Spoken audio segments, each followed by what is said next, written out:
இயக்குனர் சுந்தர் சி இயக்கத்தில் விஷால் சந்தானம் நடித்து 12 வருஷம் கழித்து வெளியே வந்து சக்கப்போடு போட்டுட்ருக்கிற திரைப்படம் மதகஜராஜா திரைப்படம்.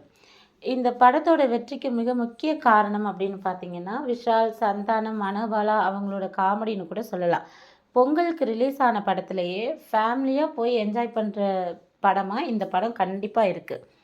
அதுக்கு காரணம்னு பார்த்தீங்கன்னா, இப்போ வர படம் எல்லாமே காமெடிக்கு அவ்வளவா இம்பார்ட்டன்ஸ் கொடுக்கறதில்ல. ஆனால் இந்த படம் முழுக்க முழுக்க ஒரு காமெடி என்டர்டெயின்மெண்ட் படமாக இருக்கிறதுனால ஃபேமிலியாக போய் என்ஜாய் பண்ணி பார்க்கலாம். இந்த படத்தோட வெற்றியை தொடர்ந்து இது மாதிரி பல்வேறு பிரச்சனைகளால் ரிலீஸ் ஆகாமல் இருக்கிற படத்தை திருப்பி ரிலீஸ் பண்ணலாம் அப்படின்னு சொல்லி பேச்சுவார்த்தை நடந்துட்டு இருக்குது. அப்படி என்ன படமெல்லாம் ரிலீஸ் ஆகாமல் இருக்குன்னு சொல்லி நம்ம இப்போ பார்க்கலாம்.